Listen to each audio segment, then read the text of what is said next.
क्या तथागत महात्मा बुद्ध ईश्वर को मानते थे? नहीं, बुद्ध ने संसार का सृष्टिकर्ता, सर्वशक्तिमान ईश्वर स्वीकार नहीं किया। उन्होंने यह नहीं कहा कि कोई ईश्वर दुनिया बना रहा है या सब कुछ उसी की इच्छा से होता है। लेकिन उन्होंने यह भी नहीं कहा कि मैं सिद्ध कर दूं कि ईश्वर नहीं है। वे ऐसे प्रश्नों को मुक्ति के लिए उपयोगी नहीं मानते थे।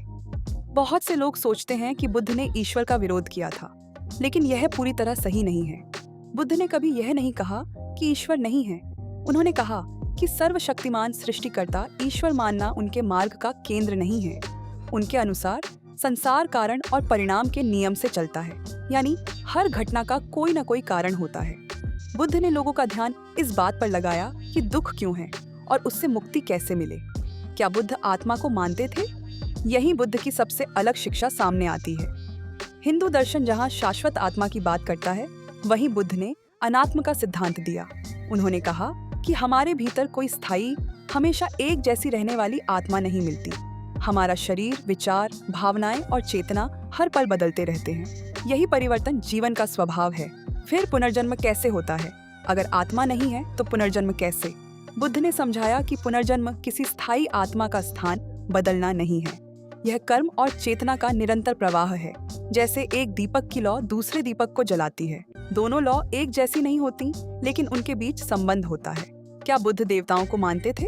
हाँ, बौद्ध ग्रंथों में देवताओं का उल्लेख मिलता है, लेकिन बुद्ध के अनुसार देवता भी जन्म और मृत्यु के चक्र में बंधे हैं। वे सर्वशक्तिमान नहीं हैं और कर्म के नियम से ऊपर नहीं हैं। इसलिए बुद्ध ने पूजा से अधिक महत्व अच्छे कर्म और सही जीवन को दिया। तो आखिर बुद्ध की शिक्षा क्या थी? उन्होंने कहा, दुख है, दुख का कारण तृष्णा है, दुख का अंत संभव है और अष्टांगिक मार्ग पर चलकर हर व्यक्ति स्वयं मुक्ति प्राप्त कर सकता है। यानी बुद्ध का संदेश था, सत्य को स्वयं परखो, अच्छे कर्म करो और लोभ, क्रोध तथा मोह से मुक्त होकर जीवन जियो। बाबा साहेब डॉ भीमराव आम्बेडकर ने अपनी किताब द बुद्ध एंड हिज धम्म में क्या लिखा है? बुद्ध का ध्यान इस प्रश्न पर नहीं था कि संसार किसने बनाया, बल्कि इस पर था कि मनुष्य दुख से कैसे मुक्त हो सकता है। उनके अनुसार संसार कारण और परिणाम के नियम से चलता है।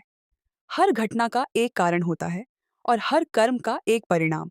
इसलिए बुद्ध ने मनुष्य को अपने कर्मों की जिम्मेदारी लेने की शिक्षा दी। बाबा साहेब के अनुसार बुद्ध का धर्म किसी ईश्वर की पूजा पर आधारित नहीं है। बुद्ध का धम्म है करुणा, प्रज्ञा, समानता, नैतिक जीवन और दुख से मुक्ति। बाबा साहेब ने बुद्ध के धम्म को सामाजिक न्याय, मानवता और तर्क का मार्ग माना। नमो बुद्धाय। साधुवाद।